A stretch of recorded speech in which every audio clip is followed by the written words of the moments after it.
The champagne bubbles were the only things rising in the grand ballroom of the Pierre Hotel, because every other ounce of air had just been sucked out of the room.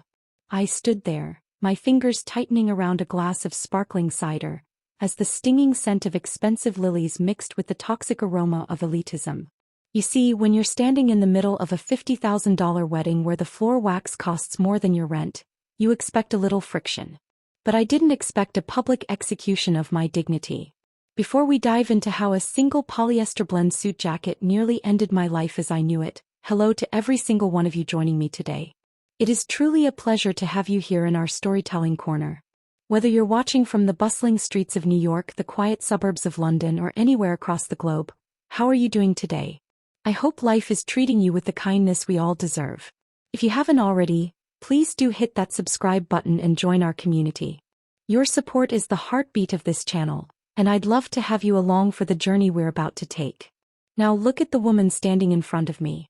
Clarice Sterling, draped in silk that flowed like liquid silver, her eyes scanning me with the clinical coldness of a diamond merchant looking at a cracked pebble. She didn't just look at me, she dissected me. Is there a dress code for the catering staff that I wasn't informed of? Clarice's voice didn't just carry, it projected, bouncing off the gold-leafed moldings and silencing the quartet. I felt the heat crawl up my neck, a crimson tide of shame. I looked down at my suit, a charcoal gray number I'd bought on sale, neat but admittedly lacking the sheen of the Italian wool surrounding me. I wasn't catering staff. I was an invited guest. But in this room, if you didn't wear your net worth on your sleeve, you were invisible, or worse, a target. I'm a friend of the groom, Clarice, I said, my voice steadier than my heart. I'm Jack Dawson. A ripple of snickering erupted from the circle of bridesmaids behind her. Clarice let out a laugh that sounded like breaking glass. A friend? Darling, the only way you're a friend of this wedding is if you're here to park the cars. Look at those shoes. Are those scuffed? At a $50,000 gala. She turned to the crowd, her hand gesturing wildly at my presence as if I were a stain on a masterpiece. Ladies and gentlemen, behold the audacity of the bargain bin. Did you get lost on your way to a funeral for a goldfish? The humiliation was a physical weight, pressing me down into the plush carpet. I could see the camera phones coming out, the glint of lenses capturing my burning face. I was the joke of the season, the cheap interloper in a palace of pretension. I wanted to disappear, to melt into the shadows of the velvet curtains. But then the heavy oak doors at the back of the hall didn't just open, they groaned under the weight of authority. The laughter died instantly. A silence so thick it felt like a shroud fell over the ballroom. I didn't turn around. I didn't have to. I knew that heavy rhythmic footfall. I knew the way the air seemed to ionize when he entered a room. Clarice's smug expression didn't just fade, it curdled. Her face went from porcelain to ash in 3 seconds. Is there a problem here? A voice boomed, a voice that held the deed to half the skyline outside those windows. My father had arrived. And the look in his eyes told me that Clarice's $50,000 wedding was about to become the most expensive mistake of her life. Who is the man she just insulted, and why did the most powerful man in the room just call him son? Stick around, because this is only the beginning. The silence that followed my father's entrance was more than just a lack of sound. It was a vacuum. It was the kind of silence that happens right before a lightning strike, when the static in the air makes the hair on your arms stand up. I looked at the floor, focusing on the intricate patterns of the Persian rug, trying to reconcile the two versions of myself currently warring in my chest. There was the Jack Dawson who lived in a cramped studio apartment over a bakery, and the Jack who was the only heir to the man currently casting a shadow over the entire ballroom. My father, Thomas Crown, didn't look like a billionaire. He didn't need to. He wore power like a second skin, a quiet, terrifying confidence that made expensive suits look like costumes. He walked toward us, the crowd parting like the Red Sea. Every step he took seemed to vibrate through the soles of my scuffed shoes. But to understand why I was standing there, letting Clarice Sterling treat me like a piece of gum stuck to her heel, you have to understand the fear that had driven me into hiding for 3 years. I wasn't here for the champagne or the status. I was here because I was terrified of becoming exactly like the man walking toward me. Growing up as a crown meant living in a world of glass and steel, where emotions were liabilities and people were assets to be traded. My deepest desire wasn't for wealth. I'd had that since the day I was born. I wanted to be real. I wanted to know that if someone smiled at me it was because they liked my jokes, not because they wanted a seat on my father's board of directors. So I walked away. I changed my name, using my mother's maiden name, and took a job at a small nonprofit. I bought my clothes at department stores and ate ramen in the dark. I was building a life that belonged to me brick by humble brick. But standing in this ballroom, the foundation of that life felt like it was made of sand. "Jack," my father said. He didn't shout. He didn't have to. His voice was a low rumble that commanded the molecular structure of the room. I finally looked up. "Father." Beside me, Clarice looked like she was having a stroke. Her mouth was open but no sound came out. Her hand, which had been dismissively waving at my cheap jacket moments ago, was now trembling so violently she had to set her champagne glass on a passing waiter's tray. Standing just behind my father was the man I was actually here to see. Will Hunting. Will was my best friend from my real life. A guy who grew up with nothing and had worked 3 jobs to put himself through school. This was his wedding. He was the groom and I was his best man. Will looked at me with wide eyes, a mixture of confusion and dawning realization. He knew I came from money, but he didn't know I came from this kind of money. And then there was Evelyn Mulray, the maid of honor. She stood next to Clarice but she wasn't laughing. She was the only person in the room who looked at me with something other than greed or shock. She looked at me with a profound, quiet curiosity. Evelyn was a photographer, someone who spent her life looking for the truth behind the lens, and I realized in that moment that she'd been watching me all night. Not because of my suit but because she saw the exhaustion I was trying so hard to hide. "I believe you were discussing my son's attire," Thomas Crown said, his eyes locking onto Clarice. He didn't look angry, he looked bored, which was much more dangerous. "Please continue. I'm quite interested in your expertise on bargain bin aesthetics." Clarice tried to find her voice. "Mr. Crown. I had no idea. I thought he's wearing a suit he bought with money he earned," my father interrupted, his voice sharpening like a razor.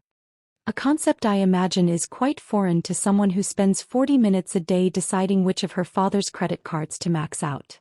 The circle of guests drifted back, leaving Clarice isolated in the center of the floor. The social hierarchy of the room was shifting in real time. I could see the wheels turning in their heads, calculating how they could apologize to me, how they could get close to the crown fortune. But as I looked at my father, I felt that old, familiar dread. He hadn't come here to save me. He had come to reclaim me. This was his way of showing me that no matter how far I ran, no matter how many cheap dresses I wore, I would always be a part of his world. I was a bird that had flown out of its cage and he had just reached out and closed his fist around the air. "Jack," my father said, stepping closer, ignoring the gasps of the socialites around us. "Your mother's anniversary is tomorrow. I expected you at the estate, not playing dress up in the mud." The secret I had been keeping, the reason I had truly stayed away, threatened to spill out. It wasn't just about the money. It was about what happened the night my mother died, a secret that sat in the back of my throat like a bitter pill. I looked at Will, whose wedding I was inadvertently ruining. I looked at Evelyn, who was now raising her camera, capturing the raw tension of the moment. And then I looked back at Clarice, who was now trying to force a sickly sweet smile onto her face, as if she could erase the last 10 minutes of vitriol with a flash of teeth. "Mr. Dawson, Jack," Clarice stammered, stepping toward me, her voice now a desperate purr. "Please, you must understand I was joking. We all were. A little wedding humor, right? Why don't you let me get you a real drink? Something from the private cellar." The irony was sickening. 5 minutes ago I was a stain. Now I was the sun she wanted to orbit. But as I opened my mouth to respond, a server accidentally bumped into a tower of crystal glasses nearby. The crash echoed like a gunshot, and for a split second, the polished veneer of the Pierre Hotel vanished, replaced by the memory of a dark rainy night and the sound of screeching tires. I realized then that this wedding wasn't just a party. It was a crossroads. And the inciting incident that brought me here was about to turn into a full-blown collision. The shattered crystal lay on the floor like fallen stars, mirroring the fragmented state of my own composure. The sharp, rhythmic clink-clink-clink of a silver spoon against a glass cut through the murmurs. It was Will. He stood at the head of the main table, his face pale, looking at me with a mixture of betrayal and desperation. This was supposed to be the happiest day of his life, and I had brought a hurricane into his ballroom. I think, Will said, his voice trembling slightly, it's time for the best man's toast. The room pivoted. Hundreds of pairs of eyes, now hungry for more drama, locked onto me. My father took a step back, crossing his arms over his chest, his face a mask of cold expectation. He wanted to see if I would crumble or if I would finally act like a crown. I walked toward the podium, every step feeling like I was walking through deep water. As I passed Clarice, she leaned in, her voice a frantic, low-pitched hiss.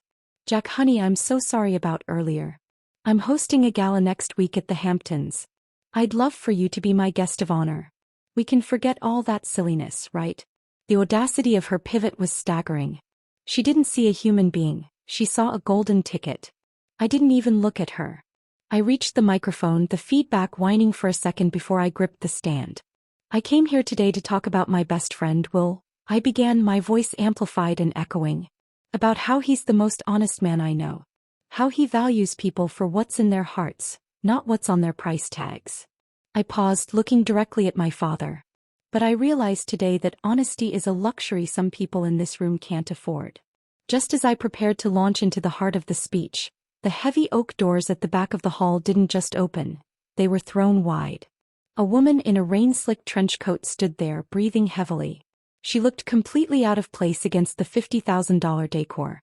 It was Nancy Thompson, the lead investigator for the city's housing bureau, and someone I had been working with undercover to expose the predatory real estate practices of none other than Sterling Holdings, Clarice's family company. The room gasped. Nancy didn't care about the silk or the diamonds. She marched straight toward the head table, clutching a manila envelope like a weapon. Jack, she called out, ignoring the security guards scrambling toward her. The signature. We got the forensic match. The person who authorized the illegal evictions at the Heights wasn't just a corporate shadow. It was a direct family member. The Heights was the neighborhood where Will had grown up. The same neighborhood where his parents were currently being threatened with homelessness to make way for a luxury high-rise.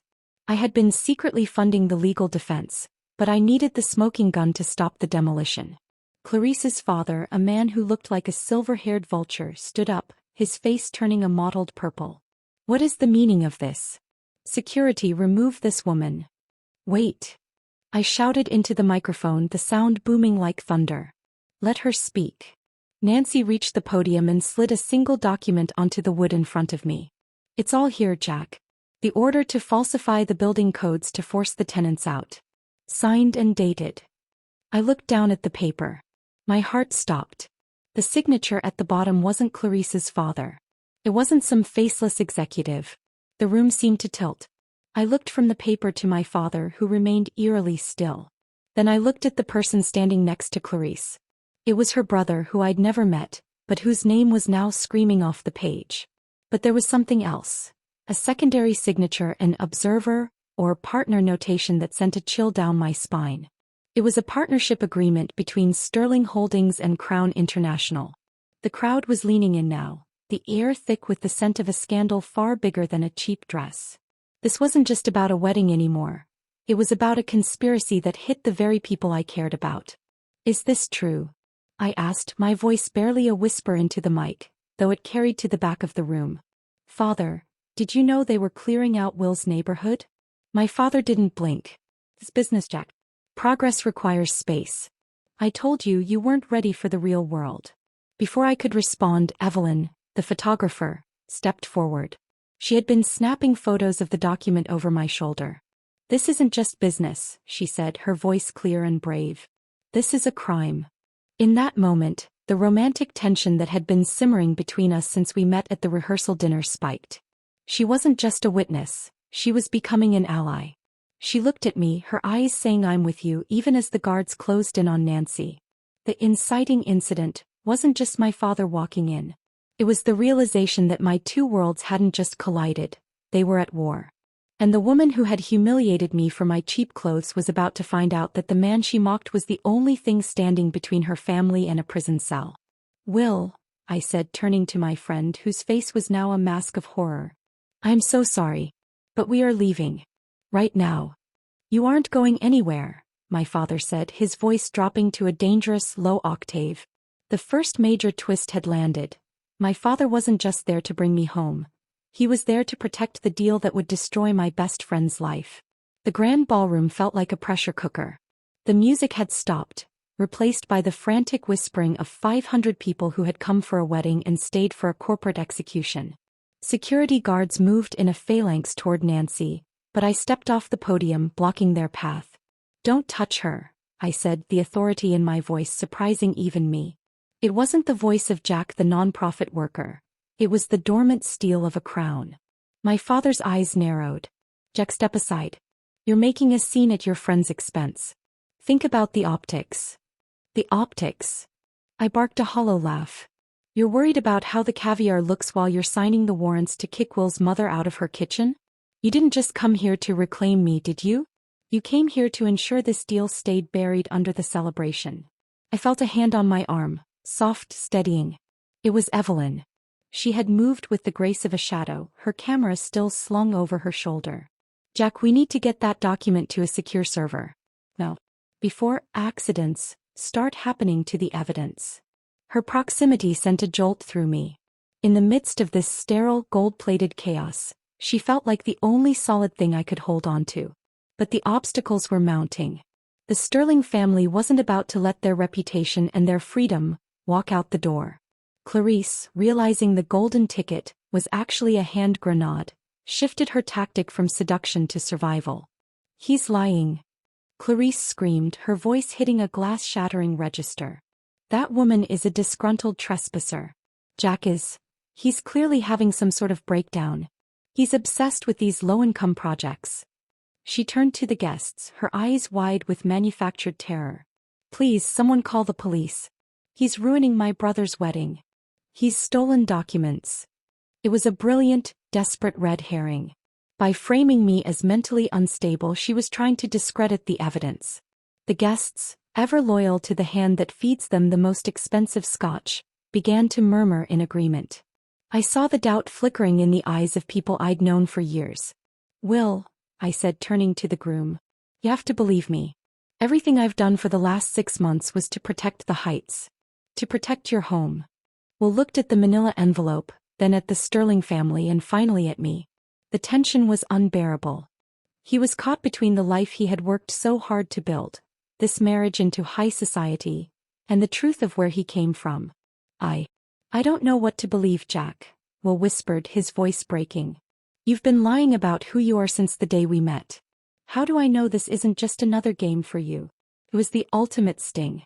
My growth, my attempt to be real, was being used against me. The adversity wasn't just coming from my father. It was coming from the person I loved most. Evelyn stepped between us, her eyes flashing. "Well, look at the signature. I've photographed the building permits for the Heights. I recognize that scrawl. Jack isn't playing a game. He's the only one in this room who isn't." She looked at me, a silent promise in her gaze. "We need to go. My car is out front." We began to back away toward the side exit, Nancy clutched between us. But my father moved with a predatory speed I hadn't seen in years. He didn't grab me, he simply stood in the doorway, a wall of tailored wool and cold intent. "If you walk out that door with those papers, Jack," he said, his voice a low vibration that only I could hear, "you aren't just walking away from the money. You're walking into a war you cannot win. I will tie you up in litigation until you're an old man. I will make sure the Heights is leveled before the sun rises tomorrow." "Then I guess we'd better move fast," I replied. We broke for the door. Behind us, the ballroom erupted into a frenzy. I heard Clarice shouting orders, the sound of chairs tipping over, and the frantic clicking of Evelyn's shutters as she documented every face in the conspiracy. As we hit the cold, rainy air of the Manhattan night, I felt a strange sense of liberation. For the first time in my life, the cheap dress didn't feel like a disguise. It felt like a uniform. But as we scrambled into Evelyn's vintage sedan, I saw a black SUV pull out from the shadows across the street. The tension hadn't just risen, it had boiled over. We were being followed, and the secrets we were carrying were heavy enough to sink us all. The tires of Evelyn's sedan screeched against the wet pavement as we tore away from the Pierre Hotel. The black SUV behind us stayed glued to our bumper, its headlights reflecting in the rearview mirror like the eyes of a predator. Inside the car, the air was thick with the scent of ozone and Evelyn's faint perfume, something that smelled like rain and sandalwood. They aren't trying to pull us over, Evelyn said, her knuckles white as she gripped the steering wheel, weaving through the late-night Manhattan traffic. They're trying to run us off the road. Nancy was in the back seat, frantically scanning the documents. Jack, there's something here you didn't see. Look at the addendum on page 12. I grabbed the folder, my hands shaking. I flipped through the legal jargon until I saw a section highlighted in yellow. My heart didn't just drop, it froze. The midpoint revelation wasn't just about the illegal evictions. The partnership between Sterling Holdings and Crown International wasn't a new business deal. It was a settlement. What is it? Evelyn asked, glancing at me. The night my mother died, I whispered, the words feeling like shards of glass in my throat. The police report said it was a solo accident. A hit and run by an unknown driver on a back road in the Hamptons. My father told me he'd spent millions trying to find the culprit. I looked at the signature on the addendum, the one belonging to Clarice's brother, the partner in the deal. Attached to the back was a non-disclosure agreement dated 3 years ago. It wasn't a business contract. It was blood money. Clarice's brother was the driver, I said, the truth hitting me with the force of a physical blow. He killed my mother. And my father didn't find the culprit to bring him to justice. He found him to use him as leverage. He traded my mother's life for a 50% stake in the Sterling real estate empire. The betrayal was absolute. Everything I believed about my father's grief, the way he'd mourned her, the way he'd pushed me away, was a calculated lie. He had turned his wife's death into a profit margin. Jack, I'm so sorry, Evelyn said, her voice dropping to a tender, vulnerable note. She reached out, briefly squeezing my hand. That small contact was the only thing keeping me from shattering. We have to go public. Not just for the heights but for her. Suddenly the SUV rammed our back bumper. The car fishtailed. Evelyn fought the wheel, narrowly missing a parked delivery truck. We can't go to the bureau office, Nancy shouted. They'll be waiting there. We need somewhere they won't expect. I know a place, I said, my voice hardening. The gallery where Evelyn has her studio. It's an old industrial building with a secure freight elevator. If we can get inside, we can use her high-speed connection to upload these files to every major news outlet in the city. We pulled a hard right, tires smoking, and sped toward the meatpacking district. As we flew through the city, the stakes reached their highest point. This wasn't just about a cheap dress or a wedding humiliation anymore. This was a battle for the soul of my family and the memory of a woman who had been betrayed by the man she loved. We reached the studio, stumbling out of the car and into the dark, echoing hallway of the warehouse. Evelyn led the way, her camera bag swinging against her hip. We reached the computer, the blue light of the monitor illuminating our desperate faces. Upload it, I said.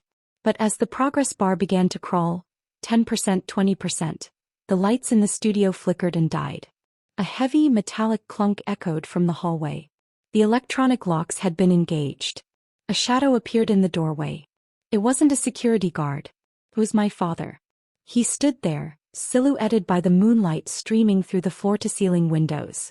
You always were too sentimental for your own good, Jack, he said, his voice devoid of any warmth. You think you're a hero? You're just a boy who doesn't understand that the world is built on the bones of the weak.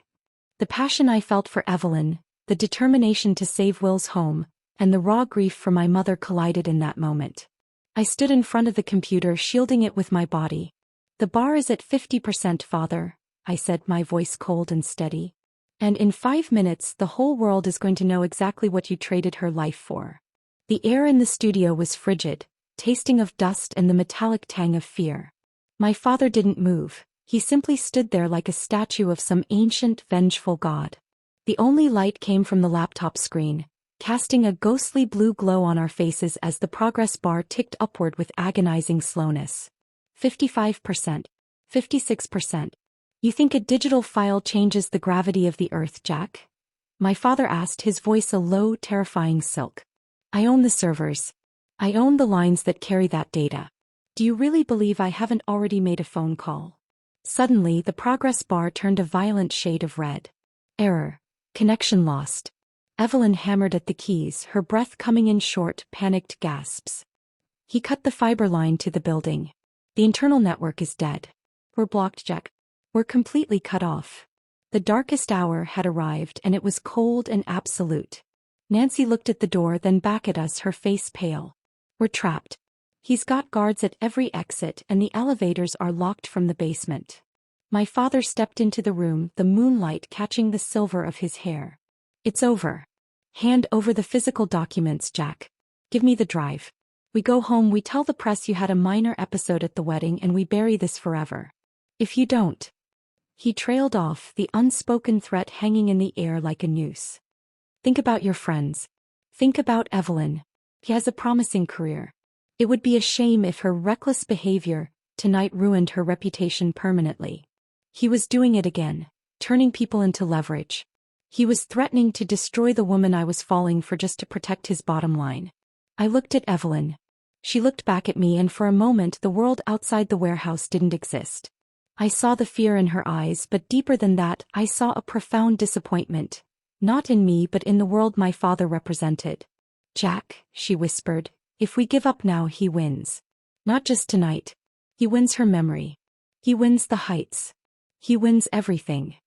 But the obstacles felt insurmountable. We were in a locked building, surrounded by men who were paid to be invisible and efficient. Who was back at the hotel likely convinced I was a traitor. My mother's justice was sitting on a hard drive that couldn't send a single byte of data. I can't let him hurt you, I said, my voice cracking. Evelyn, I can't let him do to you what he did to my mother. You aren't protecting me by giving up, she said, her voice regaining its iron. You're just making sure I have to live in his world forever. My father reached out his hand, palm up. The drive, Jack. Now. In that moment I felt a despair so heavy it felt like my lungs were filled with lead. I looked at the man who had raised me, the man who had traded my mother's life for a real estate deal, and I realized I didn't recognize him at all. I was a Crown by blood but I was a Dawson by choice, and right now being a Dawson meant I was losing everything.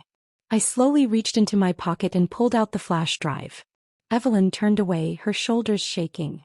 Nancy let out a soft, defeated sob. I walked toward my father, my footsteps echoing like a funeral march. Wise choice, he said, his fingers twitching in anticipation. As I stood inches from him, the power dynamic felt like a physical weight. I was the cheaply dressed son, the disappointment, the failure. He was the king. But as I held the drive out, a sudden flash of light erupted from the street below, a strobe-like pulse that reflected off the studio windows. It was followed by the distant, rhythmic thumping of a helicopter. What is that? My father hissed, his composure finally flickering. I didn't answer. I looked at the drive in my hand, then at the window. My darkest hour wasn't an ending. It was the final test of my resolve. But as the shadows of the guards moved closer to the door, it seemed like the test was one I was destined to fail. The roar of the helicopter blades grew into a deafening thrum, rattling the vintage glass panes of Evelyn's studio. My father's hand was still outstretched, his eyes darting toward the window as the white searchlight swept across the room, illuminating the dust motes and the raw terror on our faces. He thought it was his. He thought his reinforcements had arrived to sweep the mess under the rug. But then the elevator, the one he claimed was locked from the basement, chimed. The heavy steel doors slid open with a screech of protesting metal. Standing there, disheveled and panting, his tuxedo shirt torn at the collar and his face streaked with sweat, was Will Hunting. He wasn't alone. Behind him stood a small army of people, not men in suits but the residents of the Heights. They were the janitors, the teachers, and the shopkeepers who had been bussed into the city for the wedding, and they looked like they were ready for a revolution. The drive, Jack. Don't you dare give it to him. Will shouted, his voice cracking with emotion. Will, how did you get here? I asked, pulling the drive back toward my chest. Evelyn's camera. Will yelled over the noise of the helicopter. She has a wireless backup system on her professional rig. Every photo she took of those documents at the wedding didn't just stay on the card. They were being uploaded to a private cloud server I helped her set up months ago. I saw them on my phone while you were driving away. I saw the signatures, Jack. I saw what they were doing to my home. Hope ignited in my chest like a flare. My father's face contorted, his mask of boredom finally shattering into a jagged grimace of rage. You think a few pictures on a phone will stand up in court? Your children playing with matches. It's not just pictures, Evelyn said, stepping forward, her eyes blazing with a newfound strength. She pointed to the helicopter hovering just outside the window. It wasn't a police chopper and it wasn't a Crown International bird. Painted on its side was the logo of the city's largest independent news network. I didn't just send them to Will. I sent the link to the investigative desk at Channel 4. That's their crew. They've been tracking the SUV that followed us since we hit the West Side Highway. The turning point was a physical shift in the room. The power was no longer in the hands of the man with the most money. It was in the hands of those with the truth. I looked at Will, the brother I had chosen, and I saw the forgiveness in his eyes. He understood now why I had hidden my name. It wasn't to deceive him, but to protect the person I wanted to become. "Father," I said, my voice rising above the wind. "You told me the world is built on the bones of the weak. But you forgot that when enough of those people stand up together, they form a mountain you can't climb." The inner strength I'd been searching for since my mother's death finally solidified. I wasn't a Dawson, and I wasn't the kind of Crown he wanted me to be. I was something else. Someone who used the privilege of his birth to burn down the corruption that birth had bought him. "Will, get everyone back to the elevator," I commanded. "Evelyn, start the secondary upload now that the satellite link from the chopper is live. They're providing a mobile hotspot." My father moved to grab the laptop, but Will stepped in his path, his jaw set. "The wedding is over, Mr. Crown. And I think it's time you left." As the progress bar on the screen suddenly turned green and began to sprint, 80%, 90%. The romantic connection between Evelyn and me was no longer a fragile thing. It was a partnership forged in the fire of the darkest night. We had found the key to the conflict: transparency. The final confrontation was set. The truth was airborne, and there was no way for my father to pull it back from the sky. The air in the studio was no longer heavy with despair. It was electric with the scent of a falling empire. The progress bar hit 100%, and a soft digital chime echoed through the room, a sound more powerful than any board meeting gavel. The sent notification blinked steadily, a tiny green light that signaled the end of Thomas Crown's reign of silence. "It's done," Evelyn whispered, her hand finding mine. Her fingers were cold, but her grip was like iron. "The world is watching now." My father didn't long for the computer. He was too smart for that. Instead, he straightened his tie, the predator adjusting his fur even as the trap snapped shut. "You've destroyed a multi-billion-dollar merger for the sake of a few city blocks and a ghost, Jack. Do you have any idea the chaos you've just unleashed on the markets? People will lose their pensions. Families will suffer because of your morality." "No," I said, stepping toward him until we were chest to chest. "They'll suffer because you treated human lives like line items on a spreadsheet. My mother wasn't a ghost to be traded, and the Heights isn't a block. It's a home." Suddenly, the studio doors were kicked open again, but this time it wasn't the community. It was the authorities, led by a man whose face I recognized from the papers, the district attorney. Behind them, Clarice Sterling and her brother were being led down the hallway in handcuffs, their $50,000 wedding finery looking like tattered rags in the harsh fluorescent lights of the corridor. Clarice's brother was sobbing, the weight of the 3-year-old hit-and-run finally breaking his pampered resolve. He looked at my father with a mixture of terror and betrayal. "You said you handled it. You said the Dawsons were nobodies." My father's face remained a mask of stone, but I saw the slight twitch in his eyelid. The most surprising twist wasn't just the arrest. It was the arrival of Ben Braddock, the Crown family's longtime head of security. He didn't stand by my father's side. He walked over to me and handed me a small, encrypted recording device. "I've worked for your father for 20 years, Jack," Ben said, his voice gravelly. "I looked the other way for a lot of things, but I liked your mother. She was kind to me when no one else was. This is the recording of the night the deal was struck. It's the confession you need." My father's knees finally buckled.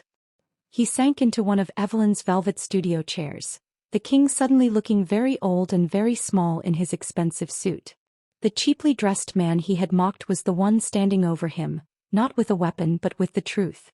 "Will," I said, turning to my friend, "the injunction against the Heights is being filed as we speak. Your parents are safe. The Sterling assets are being frozen." Will didn't say a word. He just stepped forward and pulled me into a crushing hug. In that moment, the betrayal of the secret was washed away by the reality of the rescue. We had used every skill, every relationship, and every ounce of courage we possessed to solve the mystery of my mother's death and protect the future of the community. The climax wasn't a fight. It was a reckoning. As the police led my father out, he paused at the door, looking back at me one last time. "You really are a crown, Jack. You just chose a different kingdom." "No, father," I replied, feeling Evelyn's arms slide around my waist. "I'm just Jack Dawson. And that's finally enough." The justice was swift and the triumph was absolute. The man who had been humiliated for his cheap dress at a $50,000 wedding had just proven that the most valuable thing in the room wasn't the silk on his back, but the integrity in his soul. The air in the studio was no longer heavy with despair. It was electric with the scent of a falling empire. The progress bar hit 100% and a soft digital chime echoed through the room, a sound more powerful than any board meeting gavel. The sent notification blinked steadily, a tiny green light that signaled the end of Thomas Crown's reign of silence. "It's done," Evelyn whispered, her hand finding mine. Her fingers were cold, but her grip was like iron. "The world is watching now." My father didn't long for the computer. He was too smart for that. Instead, he straightened his tie, the predator adjusting his fur even as the trap snapped shut. "You've destroyed a multi-billion-dollar merger for the sake of a few city blocks and a ghost, Jack. Do you have any idea the chaos you've just unleashed on the markets? People will lose their pensions. Families will suffer because of your immorality." "No," I said, stepping toward him until we were chest to chest. "They'll suffer because you treated human lives like line items on a spreadsheet. My mother wasn't a ghost to be traded, and the Heights isn't a block. It's a home." Suddenly, the studio doors were kicked open again, but this time it wasn't the community. It was the authorities, led by a man whose face I recognized from the papers, the district attorney. Behind them, Clarice Sterling and her brother were being led down the hallway in handcuffs, their $50,000 wedding finery looking like tattered rags in the harsh fluorescent lights of the corridor. Clarice's brother was sobbing, the weight of the 3-year-old hit-and-run finally breaking his pampered resolve. He looked at my father with a mixture of terror and betrayal. "You said you handled it. You said the Dawsons were nobodies." My father's face remained a mask of stone, but I saw the slight twitch in his eyelid. The most surprising twist wasn't just the arrest. It was the arrival of Ben Braddock, the Crown family's longtime head of security. He didn't stand by my father's side. He walked over to me and handed me a small, encrypted recording device. "I've worked for your father for 20 years, Jack," Ben said, his voice gravelly. "I looked the other way for a lot of things. But I liked your mother. She was kind to me when no one else was. This is the recording of the night the deal was struck. It's the confession you need." My father's knees finally buckled. He sank into one of Evelyn's velvet studio chairs, the king suddenly looking very old and very small in his expensive suit. The cheaply dressed man he had mocked was the one standing over him, not with a weapon but with the truth. "Will," I said, turning to my friend, "the injunction against the Heights is being filed as we speak. Your parents are safe. The Sterling assets are being frozen." Will didn't say a word. He just stepped forward and pulled me into a crushing hug. In that moment, the betrayal of the secret was washed away by the reality of the rescue. We had used every skill, every relationship, and every ounce of courage we possessed to solve the mystery of my mother's death and protect the future of the community. The climax wasn't a fight. It was a reckoning. As the police led my father out, he paused at the door, looking back at me one last time. "You really are a crown, Jack. You just chose a different kingdom." "No, father," I replied, feeling Evelyn's arms slide around my waist. "I'm just Jack Dawson. And that's finally enough." The justice was swift and the triumph was absolute. The man who had been humiliated for his cheap dress at a $50,000 wedding had just proven that the most valuable thing in the room wasn't the silk on his back, but the integrity in his soul. Please subscribe to this channel and give this video a like. It helps me keep bringing these epic high-stakes romantic stories to life for you. Thank you so much for being part of the community.